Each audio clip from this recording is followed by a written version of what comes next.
Hey, hey, welcome in, Darlene, Susan, Jay Keeps, Tracy. Did I miss anybody? Good to see you all. And Jeff and Terry, welcome in. Good to see you on this cool, rainy, windy day. I'm so sick of it. So for those of you that don't know, hey, Bit Bite, welcome in. Good to see you. Love you. I have got my other channel hooked up with StreamYard, so now I can stream on it. I figured it out. There was a little box I had to check all this time, and I didn't check it. I kept messing with it, and finally last night I'm like, I am going to get it. It took me a little bit, and then I kept reading. I'm like, well, I've already done all that. Then I saw this little box off to the side, and I'm like, oh, maybe I should click on that. And boom, that worked.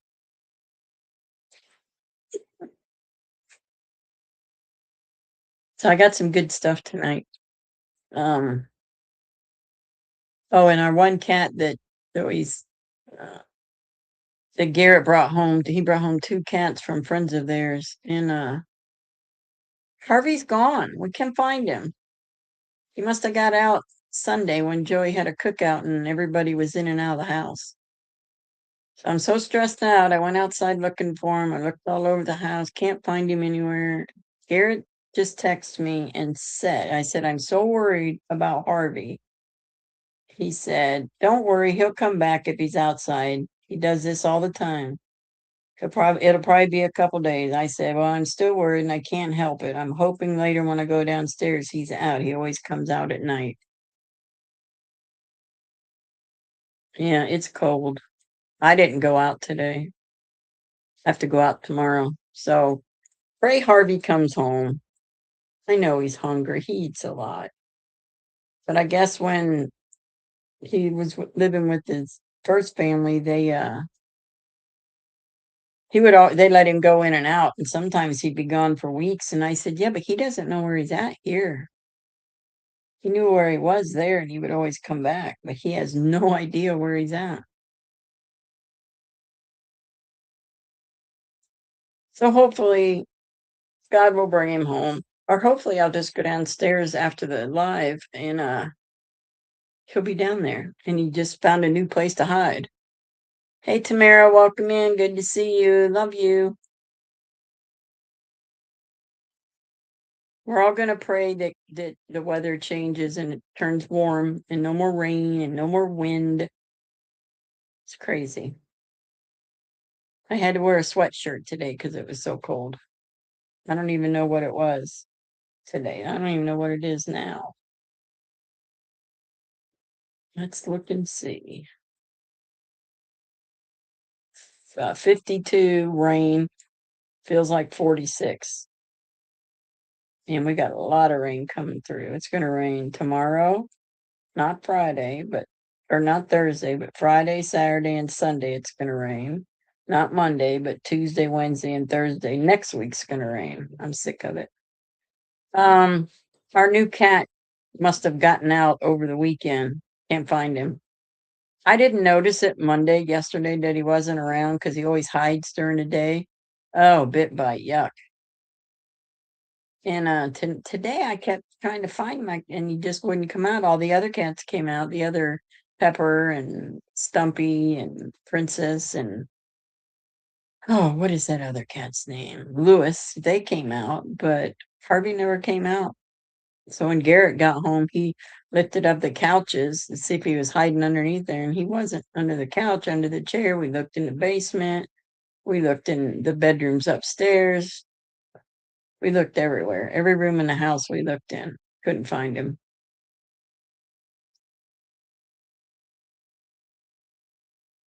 I'm in Ohio.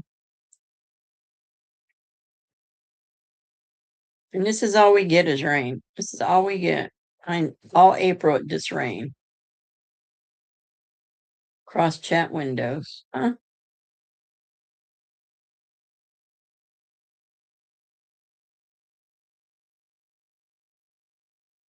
Cross chat window. What? I'm lost. I better see who this is texting me. It might be for a house. I don't.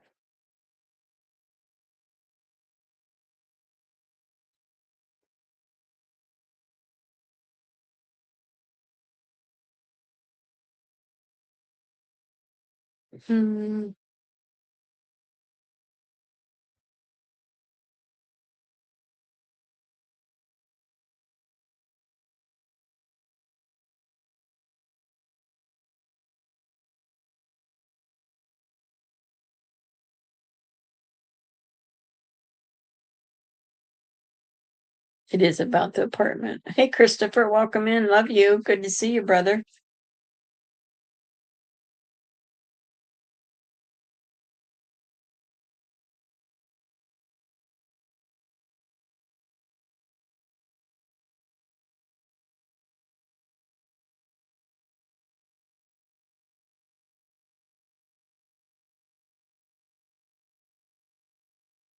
I don't even know if this is the right one.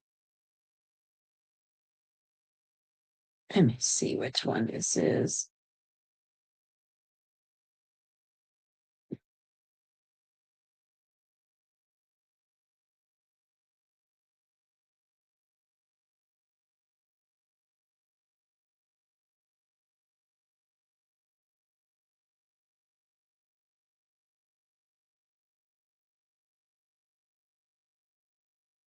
Okay. Chris, do you go into the doctor tomorrow?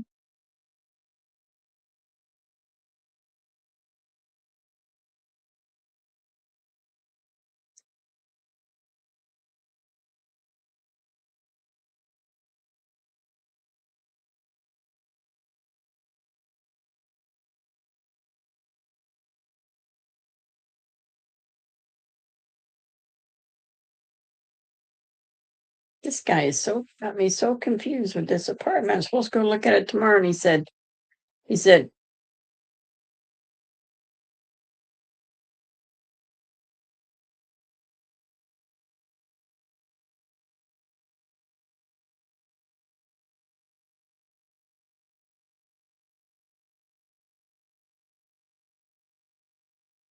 okay. All right. What time do you go in, Chris? And what time? I just want to be praying for you at a certain time. Whenever you start whatever you got to do.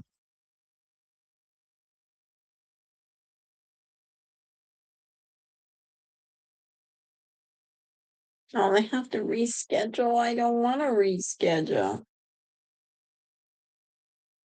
Oh, they're putting in new flooring. Oh.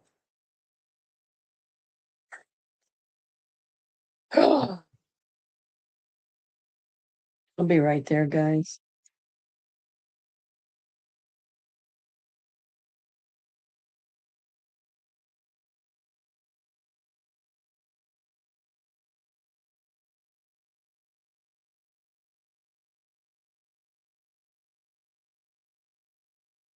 They're putting new tile in the kitchen and the bathroom, so we can't go in there.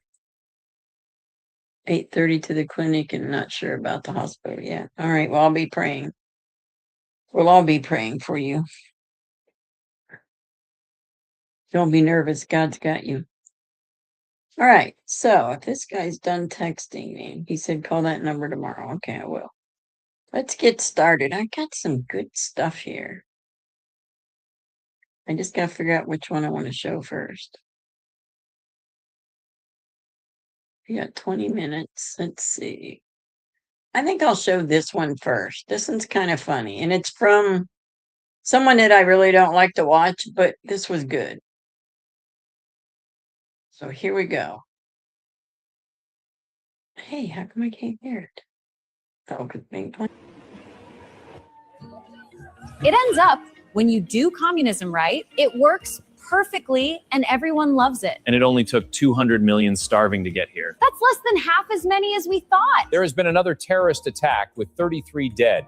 The American government has decided not to do anything about it since we probably deserved it. It sure is great that abortion is now free and available for everyone everywhere. Yeah, But it's too bad that there aren't any babies to abort since we outlawed being a heterosexual. Murdering those families was wrong, but you're an immigrant and you probably just didn't know any better. Plus, we shut down all prisons. You're free to go. This is wrong. You need to lock him up. How dare you question our compassion? Execute that man immediately. I found more letters we need to add to the acronym. It's already so large, it's throwing off the rotation of the Earth. If we add any more letters, we'll die. Then we die. Everyone just stay in line and walk through the scanner. It's going to check how dark your skin is to see how many benefits you get. If I were you, I wouldn't bother. The U.S. has run out of money. Can't we just murder more billionaires and confiscate their wealth? There are no more left. I'm afraid someone in our country is actually going to have to get a job and work.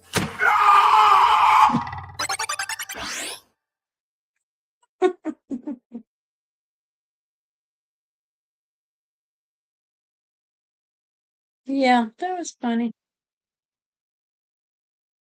All right.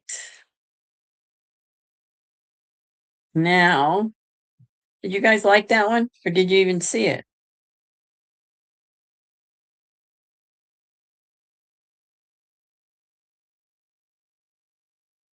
No, I'm not in Florida. I used to be in Florida. I spent most of my life in Florida. But I moved and had kids. Then I went back to Florida after my divorce. And all my family's in Florida. My brothers and sisters and aunts and uncles, cousins, everybody's in Florida. And my kids, I was in Florida for a long time, and my kids begged me to come back home. So, okay, Darlene. So, thank you. So, I came back. I'm glad I did. I'm glad I did. I miss Florida. I miss my family. I hope to get down there and see them one day before it's too late, but you never know. Hey, SL20, good to see you. Love you. Okay, so here's another one. Which one? Oh, I'm saving that one for when Tina's here. Let's see. I guess we'll just play this one. This is Marco Rubio. There's no oil blockade on Cuba per se. Here's what's happening with Cuba, okay? Cuba used to get free oil from Venezuela. Used to give them a bunch of free oil. They would take like 60% of that oil and resell it for cash. It wouldn't even go to benefit the people. So the only blockade that's happened is the Cubans have decided, the Venezuelans have decided we're not giving you free oil anymore. And you can only imagine nowadays, the way oil prices are, no one's giving away free oil, much less to a failed regime. So the problem with Cuba is worse, okay? Their economic model doesn't work. And the people who are in charge can't fix it. And the reason that I can't fix it is not just because they're communists, that's bad enough, but they're incompetent communists. The only thing worse than a communist is an incompetent one. And that's what, so incompetent communists run that country. They don't know how to fix it. They really don't. And we have 90 miles from our shores, a failed state that also happens to be friendly territory for some of our adversaries. So it's an unacceptable status quo. I will be addressing it, but not today. Wow, there you go. He put it out there. Good.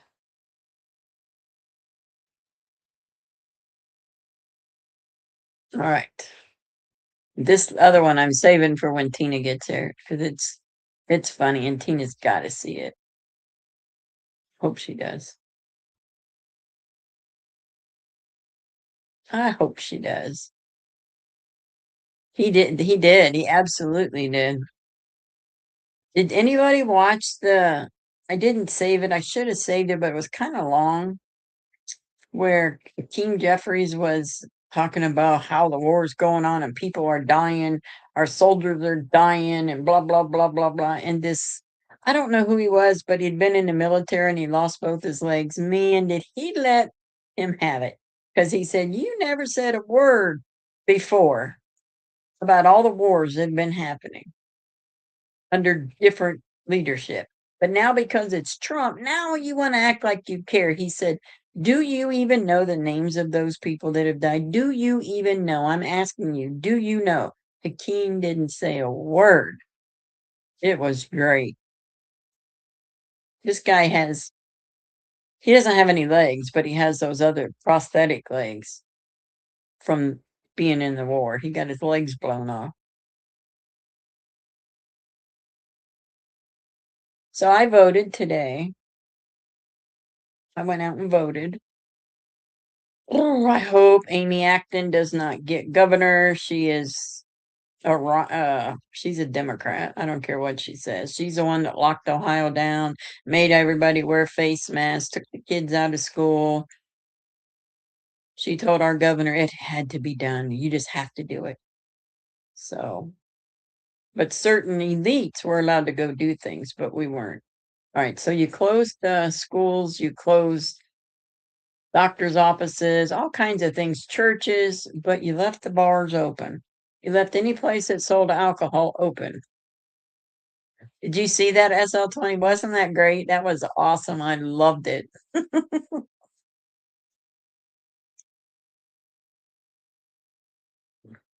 And that's what they do.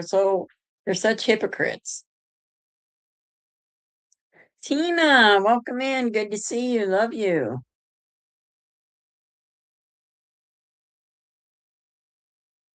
Tina, I got something for you. You gotta say your highs and then I'll show it. It's so funny. Yes, he did. I like Vivek. There's a lot of people that didn't like him because they say he's a millionaire, billionaire, whatever it was. Did you see it, Susan? Wasn't it great? I loved that. Um, I like him. I think he's great. And if we don't get a show at the beginning, I can always show the one Tina's got to see that one. I want her reaction to it. It's so funny.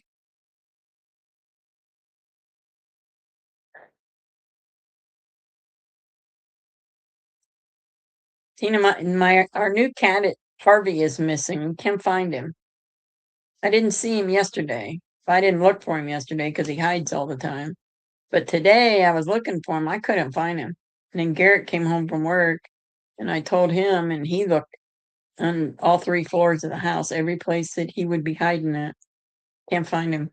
You think he got out maybe Sunday when Joey had his friends all over and they were having a cookout?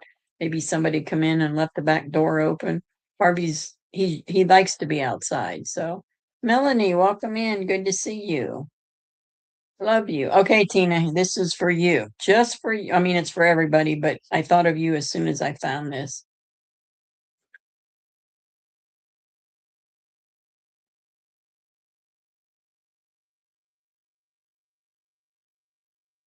We support you.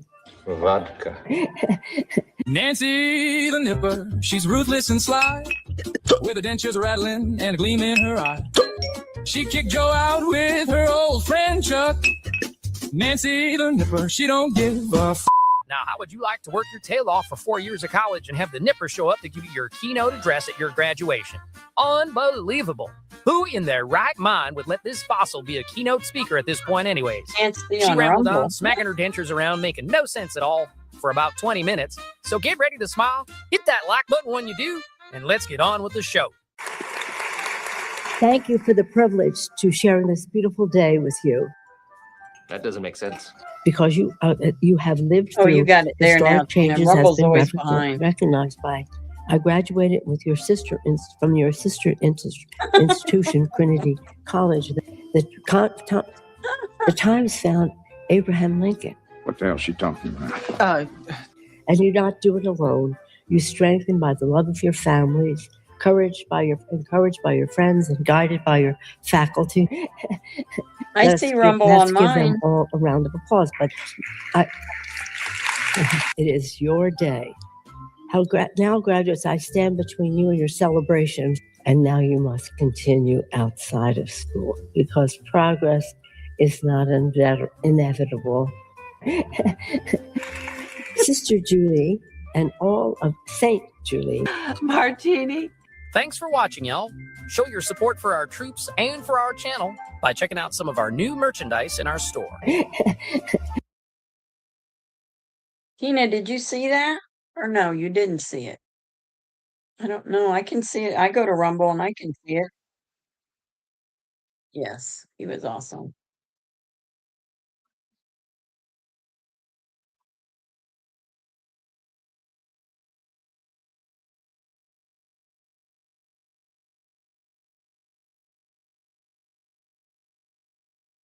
Oh.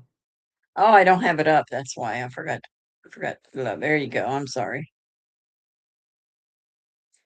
Well, hopefully you got to see that, Tina. If not, I saved it. We can play it again later. Oh, drunken Nancy.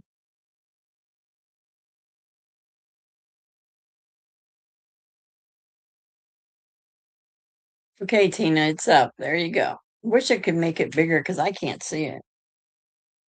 I can't see it.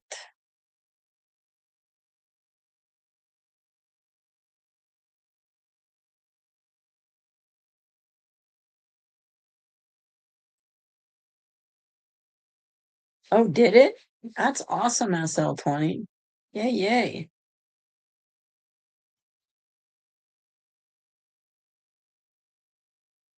She, yeah, she does. You're right. I have a sister that does too, and a brother. They like to fight when they get drunk. Oh my gosh, they will fight with neighbors. They'll fight with their kids. Kind of reminds me of my mom and stepdad when I was growing up. Tina, can you see chat now on the screen? I forgot to put it up. I thought I had it up, but maybe I didn't. No, I know I didn't. It's up now.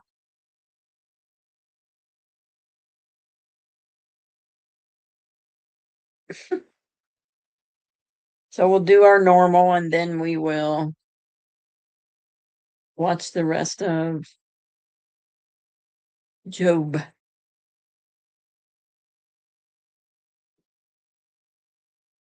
That's awesome that oil dropped. Our gas.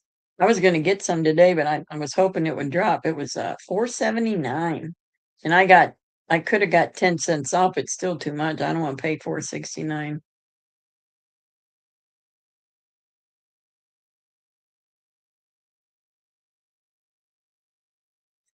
Up at the top of chat, you'll see lines together. It has large setting. Oh, wait a minute. Let me see. But I don't want to make it too big. It's this all. Oh, that's. Oh, I see. Let's do medium. I still can't see it because on StreamYard, on my background, it's all white. Yeah, gouging. I should bet on that. Now, I also heard font is small, size is tall. Let's do tall. Is that better? I still can't see it. My eyes are so bad. That's wide. Oh, no, we don't want that. We'll go with tall. Let's go with big. Oh, I might be able to read that. Maybe. If I make this bigger, I can read it, but it comes up on my chat. Oh my goodness, BitBite. That's crazy. What do you have yours set on, Tina? I have this and on tall and big. Should I do wide?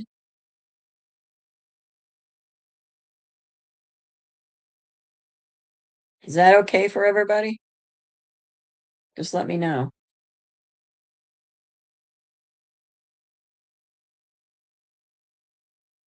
That's as big as it gets right there.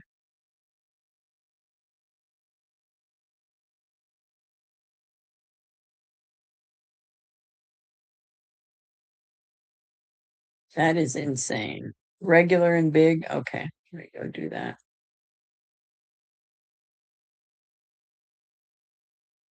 Like that. There we go. I got it on regular and big. I didn't know you could do that. Thanks, Tina. Learn something new every day. Okay. So, oh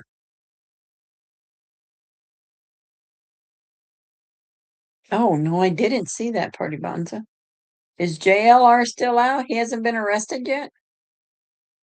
I thought they had charges on him for domestic violence. Thank you, Tina. There's a snowstorm there? Where are they? Arizona?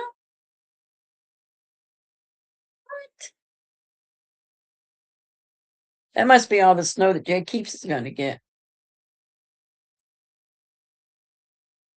I don't want no snow. I just want some sunshine. No rain, sunshine, and about 70 degrees would make me happy. Oh, they're in Collins, Colorado. Oh, Fort Collins. Okay.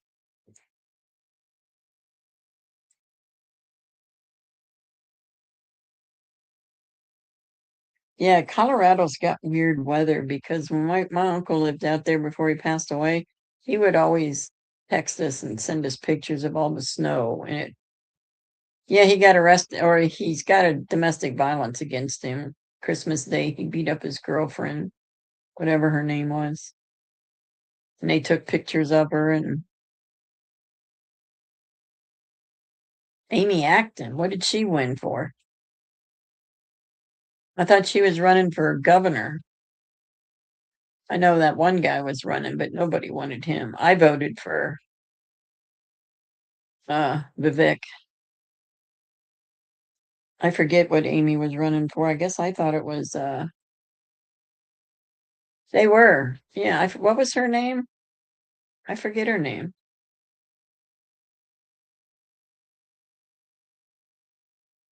Yeah, I quit watching him once I heard that, and I didn't watch him a whole lot anyway, because I can't deal with the thing he does with his hands, and he always Magnolia, yes. He always put things out before he even knew the truth.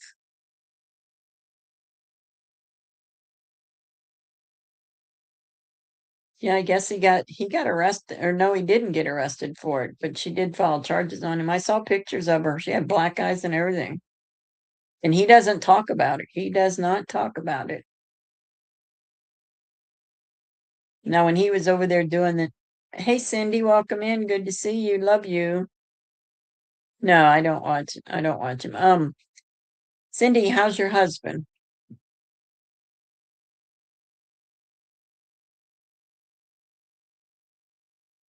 Hey, Mel, welcome in. Montillo and Amanda. Yes.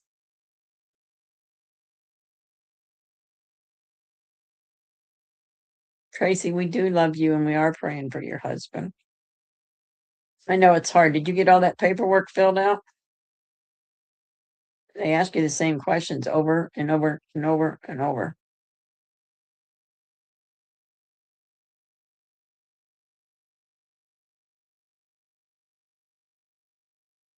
Yeah, he was crazy. Steve's resting good. Yeah, he was crazy on the Nancy Guthrie thing. He's crazy on anything he does. I've been watching a lot of Cam Higby. I love Cam Higby. I love when he debates people like Charlie did.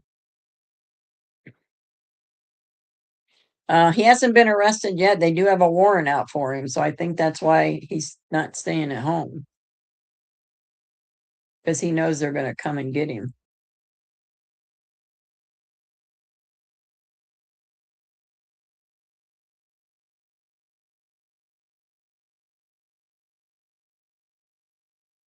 Yeah, so it's a little bit crazy. He just always seemed creepy to me, to be honest. He was just always creepy. But Dad's Gone Live, I like him. I like him. I'll watch him before I watch JLR. But I haven't watched him. I didn't know he was still going live with it. Why? What happened, Tina? What'd you do?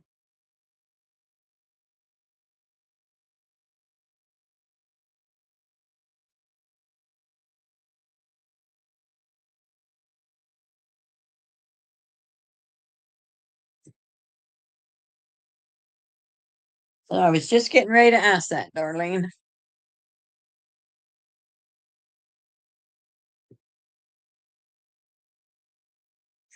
One minute. 1 minute.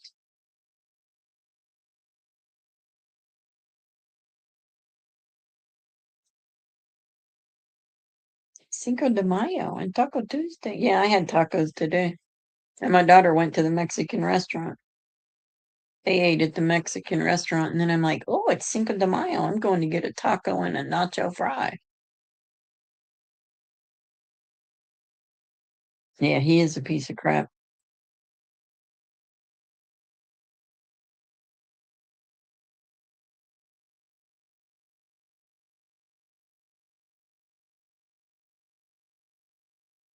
Okay, here we go. 1, 2, 3.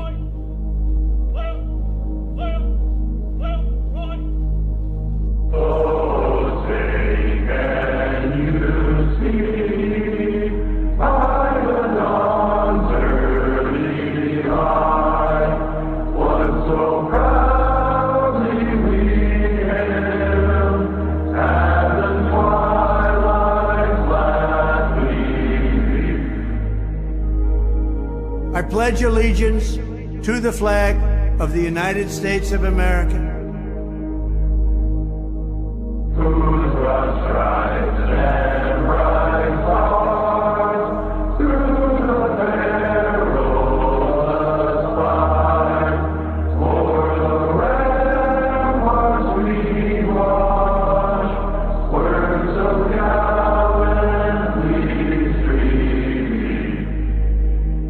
And to the republic for which it stands,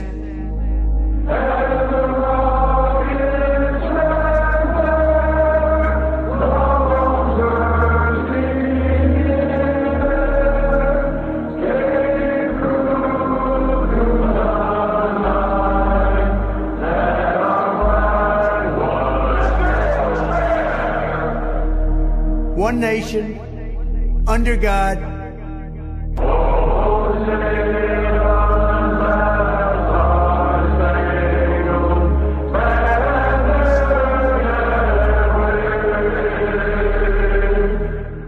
indivisible, with liberty and justice for all.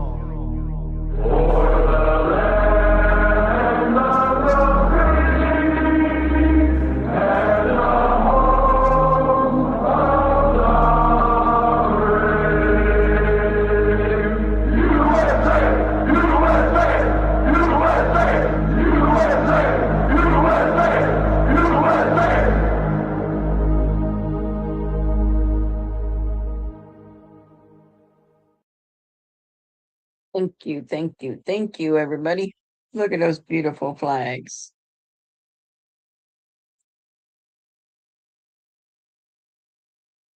All right. You're welcome, Christopher. We need some music. We need some music.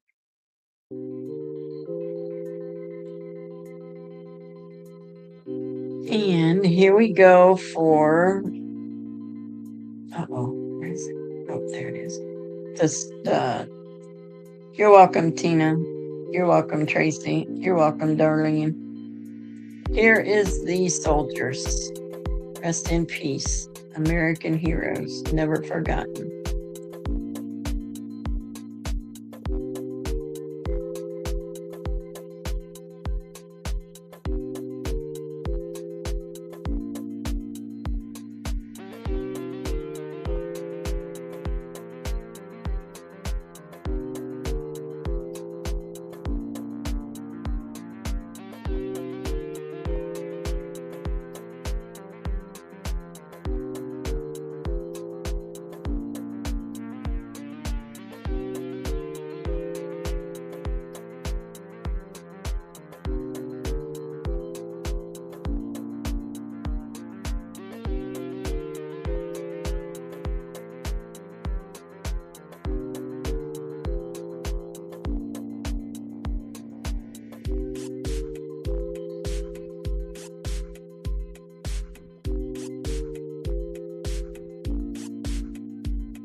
Rest in peace. Rest in peace.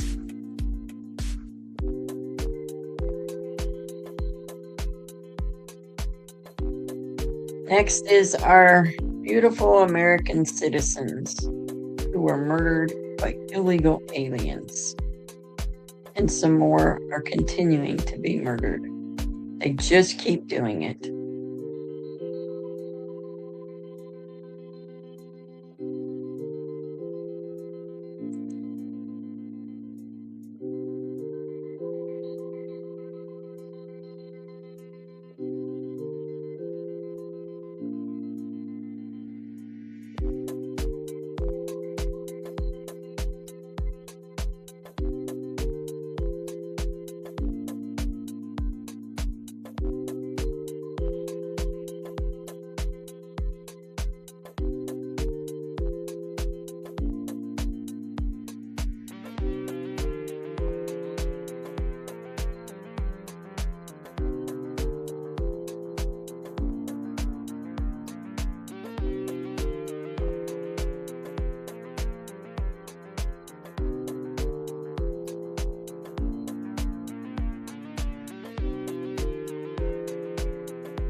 Hello. Hi. Yeah, hang on just a minute. I'm doing a live. Hey guys, I'll be right back. I'm gonna turn my microphone off.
All right, sorry guys. Let me turn this music off.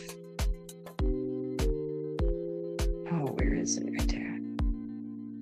That was the realtor calling about the apartment. I can't go until Friday at 4 because they're putting in new flooring, and she said the place is a mess, and I don't want to show it to you like that.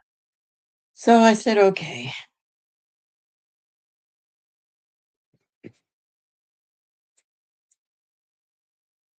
Okay, so gosh, I didn't. She wanted me to call, or whoever I was talking. I don't know who I was talking to. They said you can text Marie at this number. Well, apparently she wanted me to text her tonight, but I thought it was too late. I was being polite, so she called me back. All right, we're going to watch the rest of the movie that we started last night. Is everybody ready?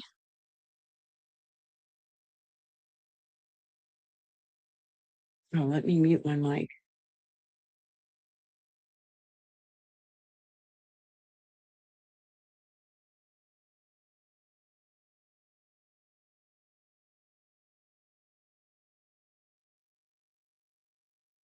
Valuable things humans knew about, but none of them could purchase wisdom.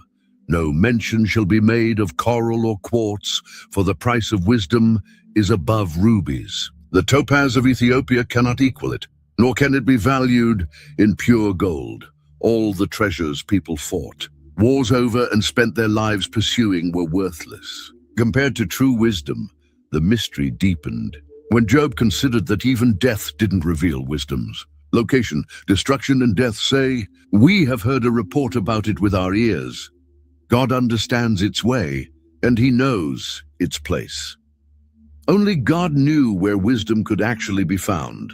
God's perspective was completely different from the human perspective, for he looks to the ends of the earth and sees under the whole heavens to establish a weight for the wind and apportion the waters by measure. When he made a law for the rain and a pathway for the thunderbolt, God's wisdom was displayed in the very structure of creation. He had designed the weather patterns and natural laws that kept the world functioning. The revelation of wisdom's true location was simple but profound. Then he saw wisdom and declared it. He prepared it, indeed he searched it out. And to man he said, Behold, the fear of the Lord, that is wisdom, and to depart from evil is understanding. True, wisdom wasn't hidden in some secret place. It was available to anyone who would fear God and avoid evil. This poem seemed to be Job's way of stepping back from all the arguments and reminding everyone what really mattered. His friends thought they were wise because they had theories about how God worked. But real wisdom was much simpler and much more practical. Chapter 29 shows Job taking a break from defending himself to remember what his life had been like before disaster struck. His memories were painful because they highlighted how much he had lost. Oh, that I were as in months past, as in the days when God watched over me, when his lamp shone upon my head, and when by his light I walked through darkness. Job remembered a time when he felt God's protection and guidance in his life. Those had been days of prosperity and promise. Just as I was in the days of my prime, when the friendly counsel of God was over my tent, when the Almighty was yet with me, when my children were around me, when my steps were bathed with cream and the rock poured out rivers of oil for me. Everything had been going perfectly. His family was intact. His business was incredibly successful, and he felt close to God. Job's social position had been impressive and respected. When I went out to the gate by the city, when I took my seat in the open square, the young men saw me and hid, and the aged arose and stood. The princes refrained from talking and put their hand over their mouth. The voice of nobles was hushed, and their tongue stuck to the roof of their mouth. Even the most powerful people in the city had shown him deference and respect. The reason for this respect became clear as Job described how he had used his influence. Because I delivered the poor who cried out, the fatherless and the one who had no helper. The blessing of a perishing man came upon me, and I caused the widow's heart to sing for joy. Job's reputation had been built on his kindness to those who couldn't help themselves. His commitment to justice had been complete. I put on righteousness and it clothed me. My justice was like a robe and a turban. I was eyes to the blind and I was feet to the lame. I was a father to the poor, and I searched out the case that I did not know. Job hadn't just helped people occasionally, he had made justice and righteousness his daily clothing, and he had actively sought out people who needed help. He had even stood up to powerful people who were hurting others. I broke the fangs of the wicked and plucked the victim from his teeth. Job had used his wealth and influence to protect vulnerable people from those who would take advantage of them. In those days, Job had expected to live a long, successful life. Then I said, I shall die in my nest and multiply my days as the sand. My roots are spread out to the waters, and the dew lies all night on my branch. My glory is fresh within me, and my bow is renewed in my hand. He had felt like a tree planted by water, strong, growing, and permanent. People had valued his opinion and waited to hear what he would say. Men listened to me and waited and kept silence for my counsel. After my words they did not speak again, and my speech settled on them as dew. They waited for me as for the rain, and they opened their mouth wide as for the spring rain. Job's words had been like refreshing rain to people who were thirsty for wisdom and guidance. His presence had brought comfort and hope to others. I chose the way for them and sat as chief. So I dwelt as a king in the army, as one who comforts mourners.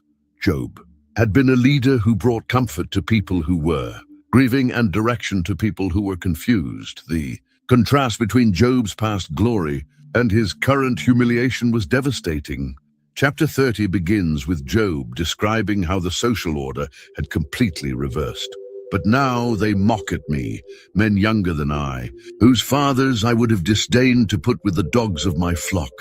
People who had once respected Job now openly mocked him, including young men whose fathers Job wouldn't have considered good enough to work as shepherds. These weren't respectable people who had turned against him. They were society's outcasts. Indeed, they were so worthless that they were driven out from among men. They shouted at them as at a thief. They had to live in the clefts of the valleys, in caves of the earth and the rocks. Among the bushes they brayed, under the nettles they nestled. The people mocking Job were homeless vagrants who lived like animals and were chased away from civilized society. Their character was as low as their social status. They were sons of fools, yes, sons of vile men. They were scourged from the land, and now I am their taunting song. Yes, I am their byword. They abhor me, they keep far from me. They do not hesitate to spit in my face. Job had become entertainment for the lowest people in society. They made up songs about him and treated him with complete contempt. The physical attacks were humiliating. Because he has loosed my bowstring and afflicted me, they have cast off restraint before me. At my right hand the rabble arises. They push away my feet, and they raise against me their ways of destruction. They break up my path. They promote my calamity. They have no helper. Job felt like God had removed his protection, and now even worthless people felt free to attack him. The assault felt like warfare. They come as broad breakers. Under the ruinous storm they roll along. Terrors are turned upon me. They pursue my honor on the wind, and my welfare passes away like a cloud. Job's reputation and prosperity had disappeared as quickly as clouds blown away by a storm. The emotional and spiritual pain was as bad as the physical suffering. And now my soul is poured out because of my plight. The days of affliction take hold of me. My bones are pierced in me at night, and my gnawing pains take no rest. By great force my garment is disfigured. It binds me about as the collar of my coat. Job felt like he was being torn apart from the inside, and even his clothes had become uncomfortable on his diseased skin. Job felt like God had thrown him away like garbage. He has cast me into the mire, and I have become like dust and ashes. I cry out to you, but you do not answer me. I stand up and you regard me, but you have become cruel to me. With the strength of your hand, you oppose me. The God who had once protected and blessed Job now seemed to be actively fighting against him. Job felt like he was being carried away to destruction. You lift me up to the wind and cause me to ride on it. You spoil my success. For I know that you will bring me to death, and to the house appointed for all living. Job believed that God was deliberately destroying him, and that death was the inevitable result. The cruelest part was that Job had always helped others in similar situations. Surely he would not stretch out his hand against a heap of ruins if they cry out when he destroys. Have I not wept for him who was in trouble? Has not my soul grieved for the poor? Job had always been compassionate toward people who were suffering, so why wasn't he receiving the same compassion? The disappointment was overwhelming. When I looked for good, evil came to me. And when I waited for light, darkness came. My heart is in turmoil and cannot rest. Days of affliction confront me. I go about mourning, but not in the sun. I stand up in the assembly and cry out for help, instead of the good things Job had expected from his righteous life. He had received only evil and darkness. His physical condition made him an outcast. My skin grows black and falls from me. My bones burn with fever. My harp is turned to mourning, and my flute to the voice of those who weep. Even his musical instruments could only produce sad sounds that matched his grief. Chapter 31 contains Job's final and most comprehensive defense of his character. This wasn't just a general claim of innocence. It was a detailed oath covering every area of moral behavior. Job began with sexual purity. I have made a covenant with my eyes. Why then should I look upon a young woman? For what is the allotment of God from above, and the inheritance of the Almighty from on high? Job had made a deliberate decision to control even his thoughts about women, because he believed God would judge sexual sin. His standard for honesty was absolute. If I have walked with falsehood, or if my foot has hastened to deceit, let me be weighed on honest scales, that God may know my integrity. Job was willing to have God examine every aspect of his life to prove his truthfulness. He continued with his treatment of others. If my step has turned from the way, or my heart walked after my eyes, or if any spot adheres to my hands, then let me sow and another eat. Yes, let my harvest be rooted out. If Job had been dishonest in any way, he was willing to lose everything he had worked for. The oath covered adultery specifically. If my heart has been enticed by a woman, or if I have lurked at my neighbor's door, then let my wife grind for another, and let others bow down over her. For that would be wickedness. Yes, it would be iniquity deserving of judgment. Job understood that adultery wasn't just a private sin. It would destroy families and communities. His treatment of servants revealed his character. If I have despised the cause of my male or female servant when they complained against me, what then shall I do when God rises up? When he punishes, how shall I answer him? Did not he who made me in the womb make him? Did not the same one fashion us in the womb? Job had treated his servants fairly because he understood that God had created all people equally. His care for the poor had been extensive. If I have kept the poor from their desire, or caused the eyes of the widow to fail, or eaten my morsel by myself, so that the fatherless could not eat of it, but from my youth I grew up with him as with a father, and from my mother's womb I guided the widow. Job had shared his resources with those in need from the time he was young. He had provided practical help to those who needed it. If I have seen anyone perish for lack of clothing, or any poor man without covering, if his heart has not blessed me, and if he was not warmed with the fleece of my sheep. Job had made sure that people had adequate clothing, especially during cold weather. His attitude toward wealth was healthy. If I have made gold my hope, or said to find gold, you are my confidence.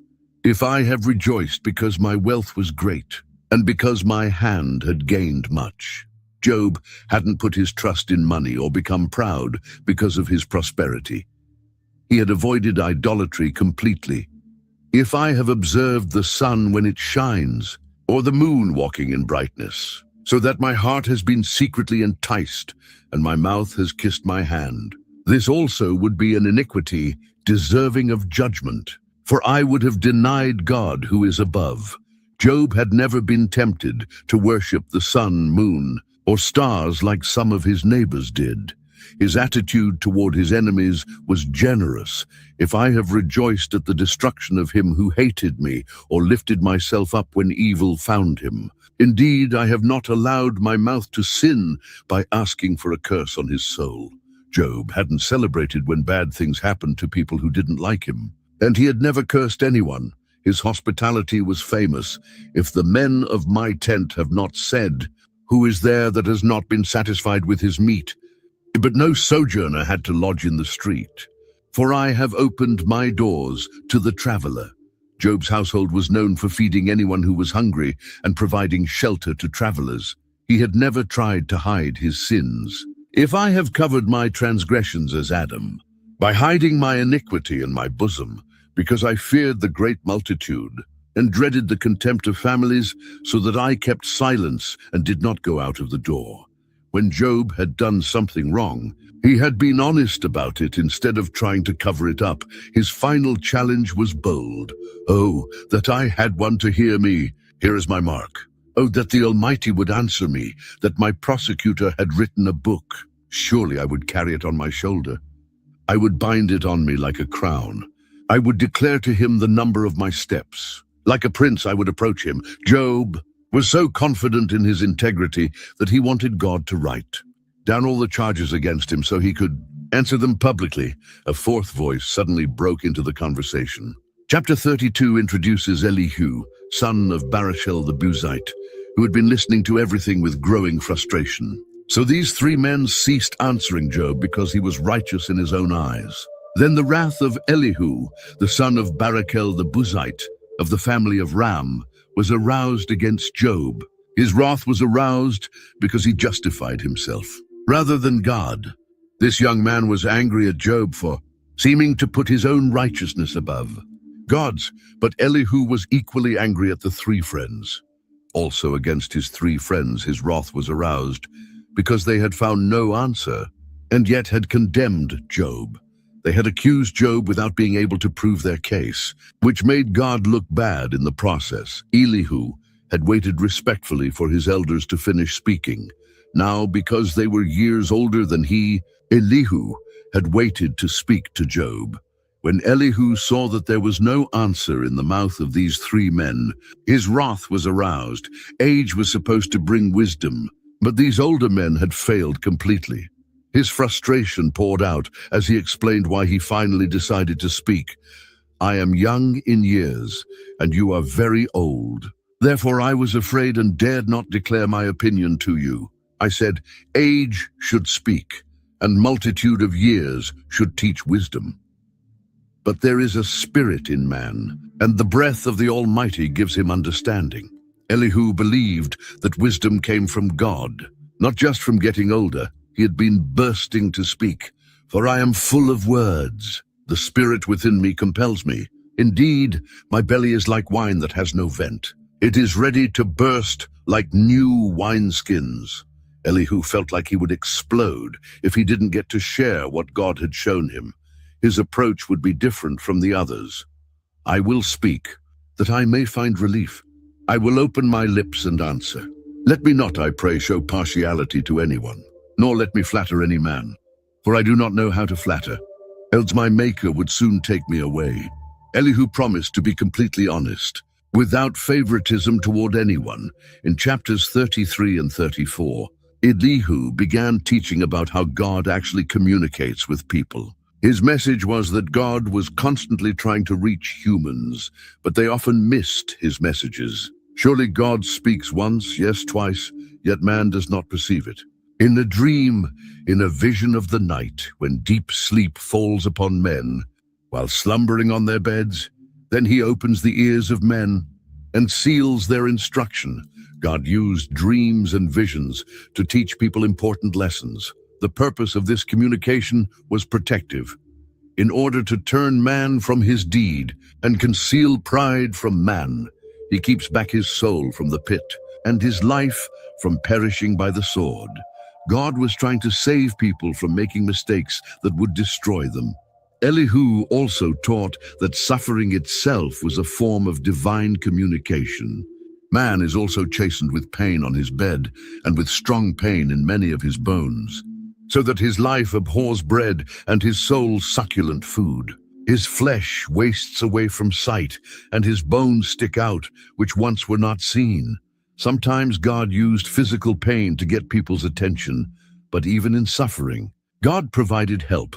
If there is a messenger for him, a mediator, one among 1,000, to show man his uprightness, then he is gracious to him and says, "Deliver him from going down to the pit. I have found a ransom." God would send someone to help explain what he was doing and provide a way of escape. In chapter 34, Elihu addressed the question of God's justice directly. "Far be it from God that he should do wickedness, and from the Almighty that he should commit iniquity. For he repays man according to his work, and makes man to find a reward according to his way." Elihu insisted that God was always perfectly fair in his dealings with people. His logic was simple. Surely God will never do wickedly, nor will the Almighty pervert justice. Who gave him charge over the earth? Or who appointed him over the whole world? Since God owned everything and answered to no one, he had no reason to be unfair or corrupt. Chapters 35 and 36 show Elihu explaining that God was so great that human actions couldn't really affect him. "Look to the heavens and see, and behold the clouds, they are higher than you. If you sin, what do you accomplish against him? Or if your transgressions are multiplied, what do you do to him?" God was too high and mighty to be hurt by human failures. Similarly, human goodness didn't make God richer. If you are righteous, what do you give him? Or what does he receive from your hand? Your wickedness affects a man such as you, and your righteousness a son of man. People's actions affected other people, but they didn't change God's essential nature. This didn't mean God didn't care about justice. Because of the multitude of oppressions, they cry out. They cry out for help because of the arm of the mighty. But no one says, "Where is God my maker, who gives songs in the night, who teaches us more than the beasts of the earth, and makes us wiser than the birds of heaven?" God heard when people were being mistreated, but he wanted them to turn to him for help. In chapter 36, Elihu painted a picture of God's perfect justice in action. Behold, God is mighty, but despises no one. He is mighty in strength of understanding. He does not preserve the life of the wicked, but gives justice to the oppressed. God used his power to protect those who couldn't protect themselves. God's way of dealing with righteous people was completely different. He does not withdraw his eyes from the righteous, but they are on the throne with kings, for he has seated them forever, and they are exalted. God watched over good people and eventually gave them positions of honor and authority. When righteous people did suffer, it was always for a purpose. And if they are bound in fetters, held in the cords of affliction, then he tells them their work and their transgressions, that they have acted defiantly. He also opens their ear to instruction and commands that they turn from iniquity. Suffering was God's way of teaching important lessons. Chapter 37 shows Elihu pointing to the approaching thunderstorm as evidence of God's awesome power. At this also my heart trembles and leaps from its place. Hear attentively the thunder of his voice and the rumbling that comes from his mouth. He sends it forth under the whole heaven, his lightning to the ends of the earth. After it a voice roars. He thunders with his majestic voice, and he does not restrain them when his voice is heard. The storm was like God's voice speaking to the world. Elihu described God's control over weather patterns. God thunders marvelously with his voice. He does great things which we cannot comprehend. For he says to the snow, "Fall on the earth." Likewise to the gentle rain and the heavy rain of his strength. God commanded every snowflake and raindrop. The storm served multiple purposes. He seals the hand of every man, that all men may know his work. The beasts go into dens and remain in their lairs. From the chamber of the south comes the whirlwind, and cold from the scattering winds of the north. And weather reminded both people and animals that God was in control of everything. Elihu marveled at God's creative power. By the breath of God, ice is given, and the broad waters are frozen. Also with moisture he saturates the thick clouds. He scatters his bright clouds. And they swirl about, being turned by his guidance, that they may do whatever he commands them on the face of the whole earth. Every cloud and weather pattern followed God's directions perfectly. As the storm grew more intense, Elihu pointed out human limitations. Listen to this, O Job. Stand still and consider the wondrous works of God. Do you know when God dispatches them and causes the light of his cloud to shine? Do you know how the clouds are balanced, those wondrous works of him who is perfect in knowledge? Humans couldn't even understand how clouds stayed in the sky, much less control them. The storm was building towards something magnificent, and now men cannot look at the light when it is bright in the skies, when the wind has passed and cleared them. He comes from the north as golden splendor. With God is awesome majesty. As for the Almighty, we cannot find him. He is excellent in power, in judgment, and abundant justice. He does not oppress. Therefore men fear him. He shows no partiality to any who are wise of heart. Then it happened. Chapter 38 records the moment everyone had been waiting for. Then the Lord answered Job out of the whirlwind. God finally broke his silence. But his first words weren't what anyone expected. Who is this who darkens counsel by words without knowledge? Now prepare yourself like a man. I will question you and you shall answer me. Instead of answering Job's questions, God began asking his own questions about creation. Where were you when I laid the foundations of the earth. Tell me if you have understanding. Who determined its measurements? Surely you know. Or who stretched the line upon it? To what were its foundations fastened? Or who laid its cornerstone when the morning stars sang together and all the sons of God shouted for joy? God's questions came rapid fire, covering every aspect of the natural world. Or who shut in the sea with doors when it burst forth and issued from the womb? When I made the clouds its garment and thick darkness its swaddling band? When I fixed my limit for it and set bars and doors? When I said, this far you may, come but no farther, and here your proud waves must stop. The interrogation continued with questions about light and darkness. Have you commanded the morning since your days began, and caused the dawn to know its place, that it might take hold of the ends of the earth, and the wicked be shaken out of it? God was pointing out that Job had never controlled even basic things like sunrise. Chapter 39 focused on wild animals that no human could control. Do you know the time when the wild mountain goats bear young? Or can you mark when the deer gives birth? Can you number the months that they fulfill? Or do you know the time when they bear young? God had designed intricate systems for animal reproduction that worked perfectly without human help. The wild donkey was completely independent. Who set the wild donkey free? Who loosed the bonds of the onager, whose home I have made the wilderness, and the barren land his dwelling? He scorns the tumult of the city, he does not heed the shouts of the driver. And this animal lived exactly the life God had planned for it. God asked about the mighty ox. Will the wild ox be willing to serve you? Will he bed by your manger? Can you bind the wild ox in the furrow with ropes? Or will he plow the valleys behind you? Some animals were simply too powerful for humans to control, no matter how hard they tried. Chapter 40 begins with God giving Job a chance to respond. Moreover, the Lord answered Job and said, shall the one who contends with the Almighty correct him?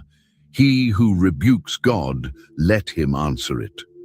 This was Job's opportunity to defend his complaints against God. Job's first response was humble and brief. Then Job answered the Lord and said, behold, I am vile. What shall I answer you? I lay my hand over my mouth. Once I have spoken, but I will not answer. Yes, twice, but I will proceed no further. The cosmic interrogation had shown Job how little he actually understood about God's ways. But God wasn't finished. His second speech began with an even more direct challenge. Then the Lord answered Job out of the whirlwind and said, now, prepare yourself like a man. I will question you, and you shall answer me. Would you indeed annul my judgment? Would you condemn me that you may be justified? God was asking Job directly whether he thought he could do a better job of running the universe. God challenged Job to try taking over. Have you an arm like God? Or can you thunder with a voice like his? Then adorn yourself with majesty and splendor, and array yourself with glory and beauty. Disperse the rage of your wrath. Look on everyone who is proud, and humble him. If Job thought he could do better, let him try controlling proud and evil people. Then God introduced Job to Behemoth. Look now at the behemoth, which I made along with you. He eats grass like an ox. See now, his strength is in his hips, and his power is in his stomach muscles. He moves his tail like a cedar. The sinews of his thighs are tightly knit. This was a creature of incredible size and strength that God had created. Behemoth's power was awesome. His bones are like beams of bronze, his ribs like bars of iron. He is the first of the ways of God. Only he who made him can bring near his sword. This animal was so mighty that only God could control it. The creature was completely fearless. Surely the mountains yield food for him, and all the beasts of the field play there. He lies under the lotus trees in a covert of reeds and marsh. The lotus trees cover him with their shade. The willows by the brook surround him. Indeed, the river may rage, yet he is not disturbed. He is confident, though the Jordan gushes into his mouth. Even flooding rivers couldn't frighten this magnificent beast. Chapter 41 introduced an even more impressive creature, Leviathan. God's description began with a challenge. Can you draw out Leviathan with a hook, or snare his tongue with a line which you lower? Can you put a reed through his nose, or pierce his jaw with a hook?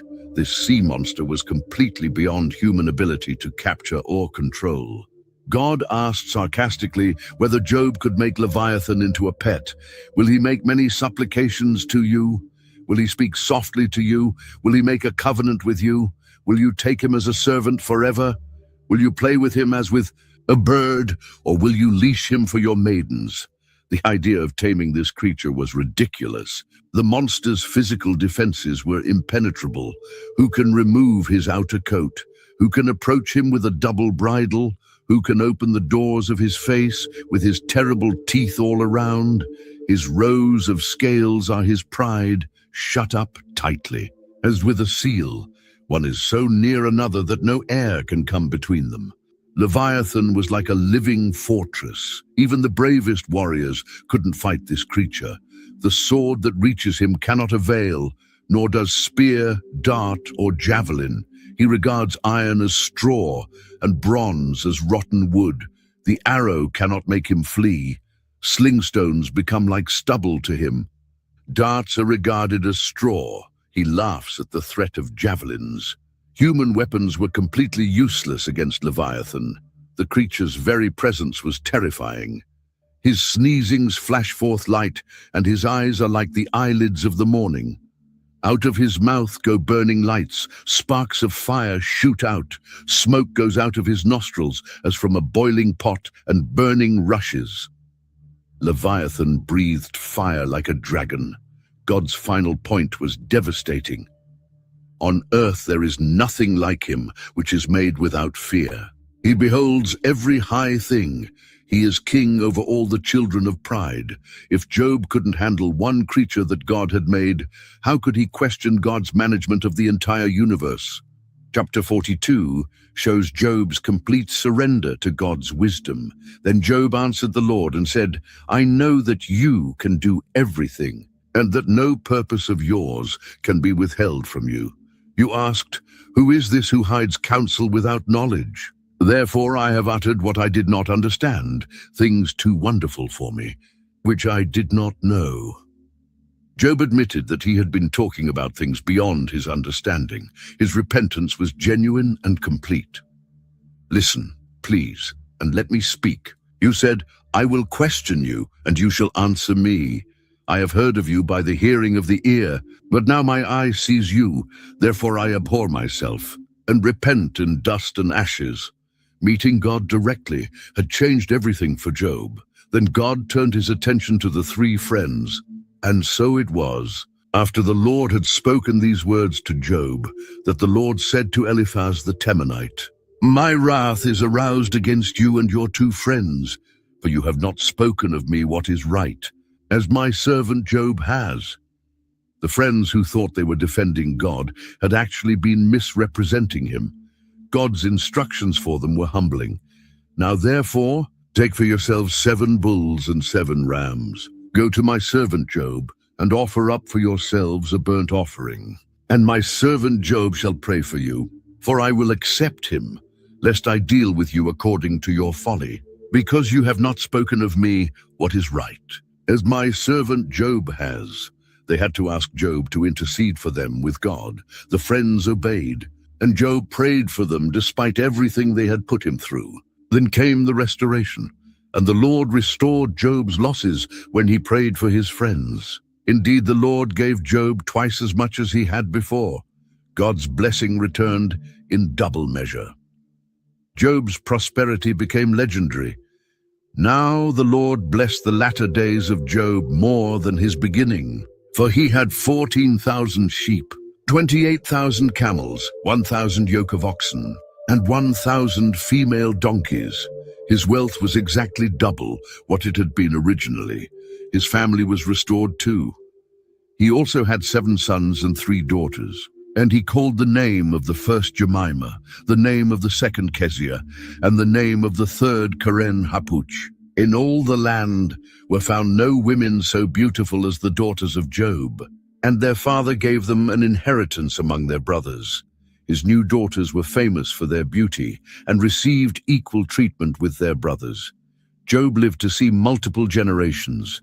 After this, Job lived 140 years and saw his children and grandchildren for 4 generations. So Job died old and full of days. God gave him a long life to enjoy his restored blessings and see his family grow. If this journey through Job's story opened your eyes to something new, hit that subscribe button and join our community of seekers who aren't afraid to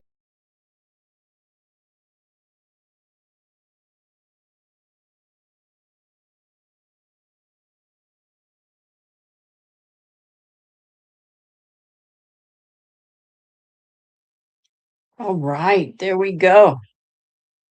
Woohoo! We still got 10 minutes, 12 minutes left. Woo!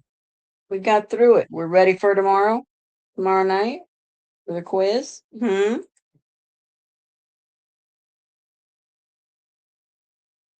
Uh-oh, that's not good. That's not good, Cindy. You feel like a slinky?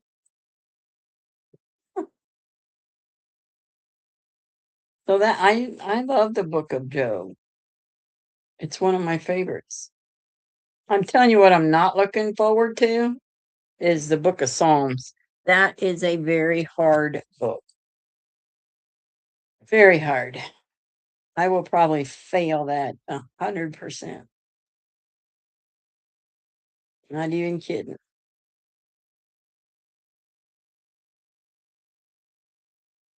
Not me. I don't take stolen goods.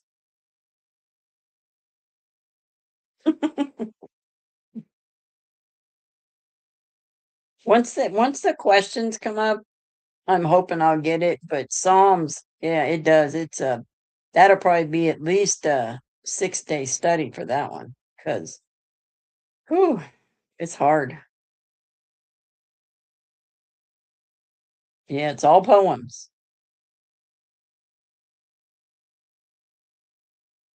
My favorite one is Psalms 91. It's stolen, Christopher. If you took it without getting permission, that's not borrowing, that is stealing. Do you go? I've gone places and say, hey, you got a cup of sugar? Well, something like that, or a little bit of milk. I just don't go in their house and take it and say I borrowed it. 100 chapters, yeah, it's Psalms is long.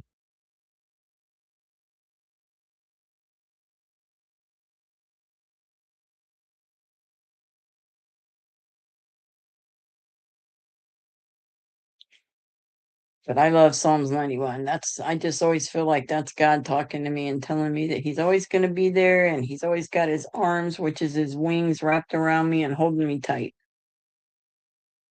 And that he will always take care of me. And I'm not a big poem person. I'm not a big poem person.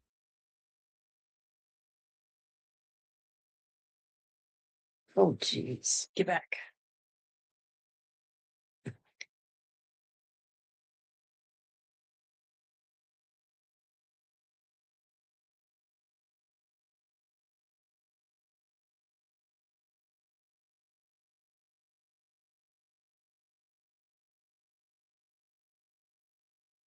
He doesn't listen to nobody. He doesn't even listen to his own mama. I don't even have a mama. I have a ex-mother-in-law, and I always listen to her. I don't always agree with her, but I still listen to her.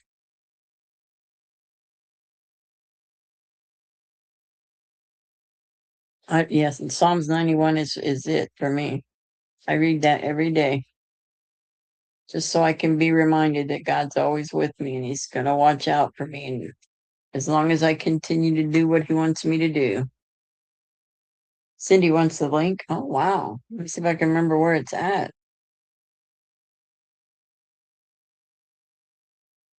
Okay, I think I got it.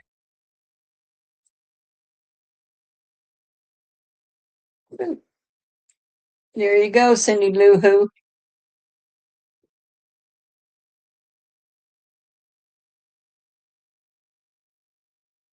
Amen, Jay Keeps. Amen. I think Vivek, I think he got it. Somebody said. SL20, I think, or BitBite said. I voted for him. I went and voted today, and it was packed. And I went late because it was raining so bad I didn't want to go. But then about 2 o'clock, 3 o'clock, I went and voted, and it was packed. So I hope every precinct in Ohio was like that.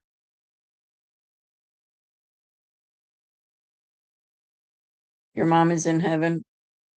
I doubt my mom's in heaven.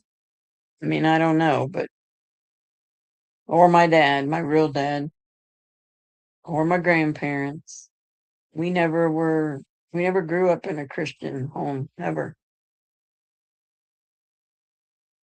My mom never spoke about God, neither did my dad. Oh, let me get you, Cindy. Oh, come in, Cindy Lou Who. Now I'm Cindy Lou Who. Yeah, it rhymes. Cindy Lou Who. Yeah, it does. Well, it's a heck of a lot better than what I have been called in the past. Oh. I'm sorry. I'm sorry, Susan. My mom passed in 92, I believe. She was 53 years old. Wow. My dad passed in, geez, I don't know, 2003 or something like that. He was 64, I believe, when he passed. 60 something, I'm not 100% sure. But I took care of them until they passed. Cindy left already? Jeez, I just got here. She just got here and she's already gone. What happened? Where are you, Cindy?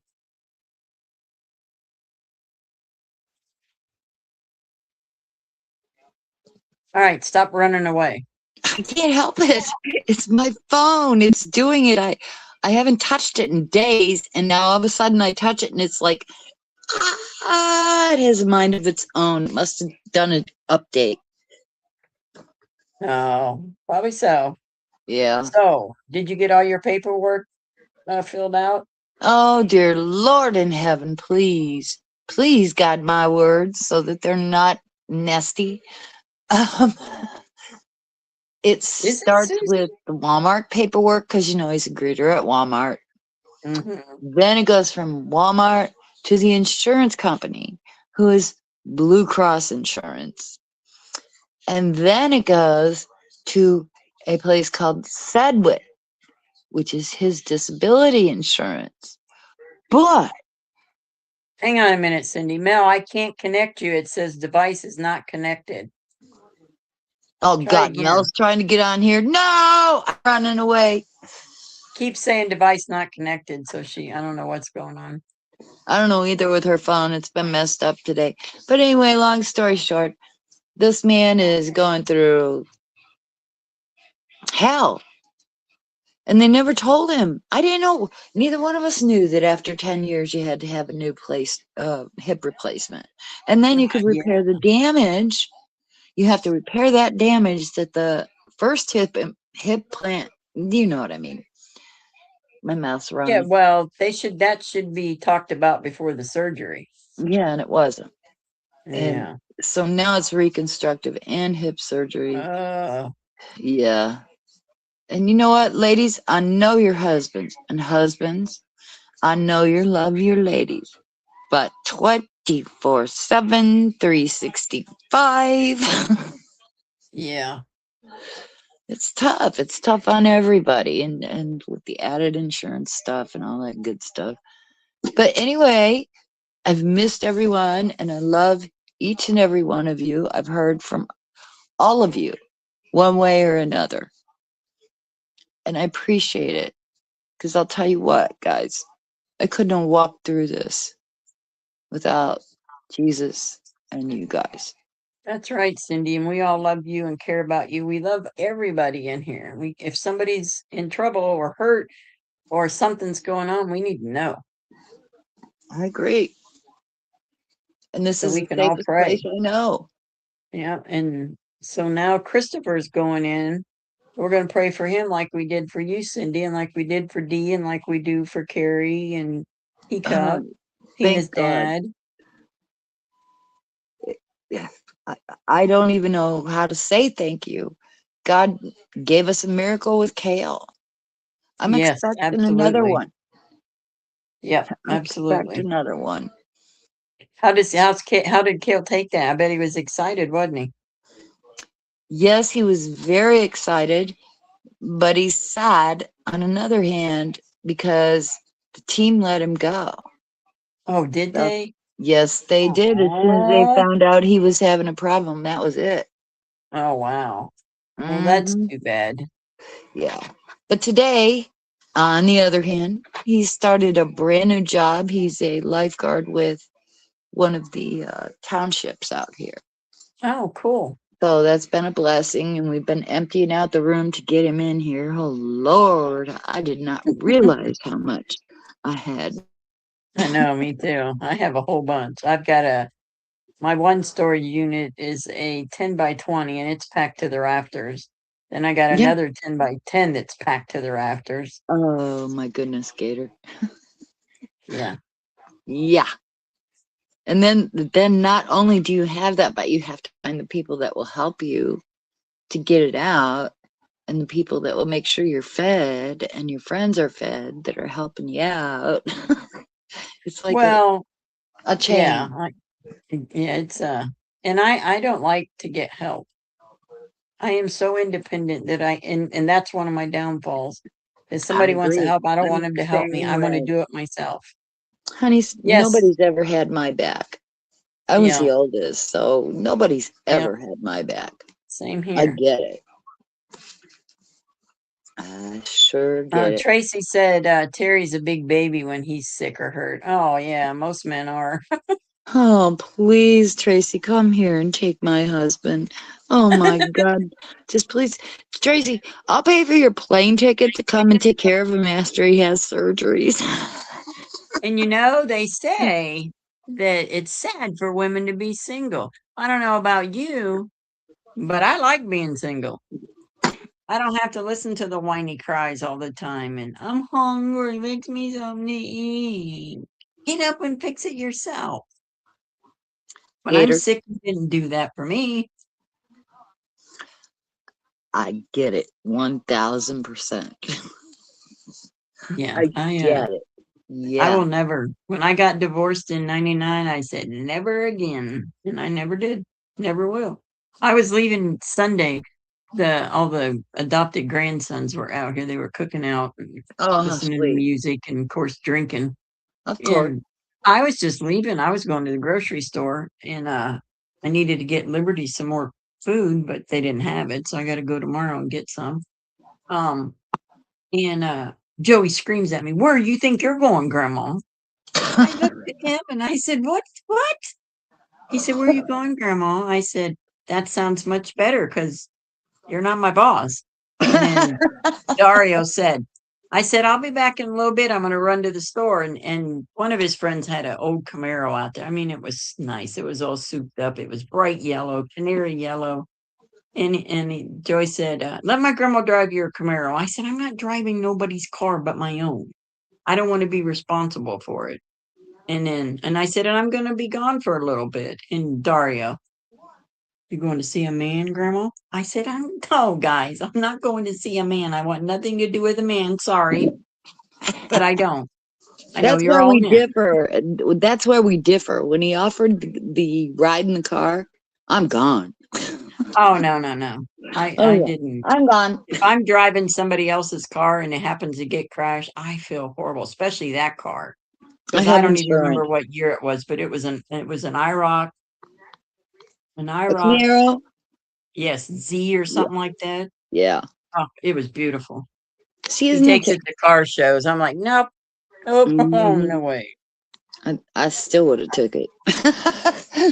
Good night, Tina. Good night, Sky. Love you. God bless you. Sweet dreams. Sorry, guys, I'm manipulating the conversation. Or Oh, you know what, Party manipulating. Bonza? Me too. I just like to be at home, me and my puppy, and I'm good. I don't have to go. So now I will, as soon as the weather breaks, go out to my friend Vic's and we go camping out there on her property at the pond. I love to do that. You just sit by the campfire at night and everybody talk. Nobody drinks or anything. Um, I like to do that. But the weather hasn't, the weather's just been horrible. So, but other than that, I go to the doctor and I go to the grocery store and that's it. And sometimes I don't even go to the grocery store. I just order from Walmart or Kroger and they deliver it. Because I don't like cold weather. Wintertime, I don't go anywhere. I don't even go to the doctor because all my appointments I have set up for the summer, spring and summer. I despise it. So this lady called from the realtor's office for the apartment I was supposed to see tomorrow, but she said she went in and she just didn't like the way the floors in the kitchen and the bathroom look. So she had to call maintenance guys and they came and ripped them up and they're putting in new floors. They'll be done Thursday and I can go see it Friday. And then she says, "Can you bring your dog?" And I said, "Yeah, my dog goes most of the time anywhere I go, she goes." She goes, "I just want to make sure she's not a big dog and she's not a barker." I said, "No, she's not a big dog and she's definitely not a barker. Unless she sees a car on TV, then she will bark. But I can tell her to stop and she'll stop." I said, "She'll probably lick you to death." I said, "Because she loves attention." Cindy left again? No, she's here. Cindy, you here? Cindy. Cindy Lou Hoo. She mute herself? I'm not muted. Good night, Susan. Love you. God bless you. Yeah, I'm going to get off of here too as soon as I figure out where Cindy went. She's gone. She's here, but she's not saying nothing. Let me see something here. See if I can fix it. Hello, Cindy. Nope. I kicked her out. She'll have to come back in. Good night, SL20. Love you. God bless you. Sweet dreams. Good night, Tracy. God bless you. Sweet dreams. I'm gonna try being I don't have to go. I do have to go to the doctor tomorrow too, but I'm gonna try to do a prayer and Bible scripture reading tomorrow on the other channel. I got it ready to go, so I'll try to do that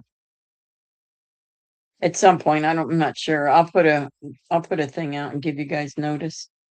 So, right. I don't know where Cindy went. She ain't even in chat.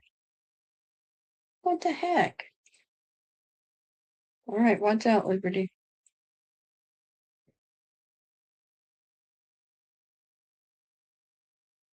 Oh, goodness. Okay. Come on, puppy. Come on, you want to tell family good night? Come to mom. Come on. Oh, goodness. Say good night, everybody. Okay, thank you. Thank you, Tracy. I'll be praying for him. Say good night, family. Look over here. Look over here. Hey. Say good night, family. I love you all. Stay safe. Smile at a stranger. Pray for your J6ers. Pray for each other. Keep Christopher in your prayers. Keep Cindy's husband in your prayers. Keep each other in your prayers. Tina's dad, D, Teacup, and just each other. Just keep each other in your prayers. Are you tired? She cracks me up when she's ready to go to bed. She'll sit and look at me and growl at me I'm like, all right, we'll go to bed. So I will see you guys tomorrow on Tina's stream. Good night, BitBite. God bless you. And Always remember to be kind, stay kind to anybody and everybody. You don't know if somebody's having a bad day or night. And just being kind and saying hi will change their day. Proven. Good night, everybody. Peace and love. Gator out. God bless you all.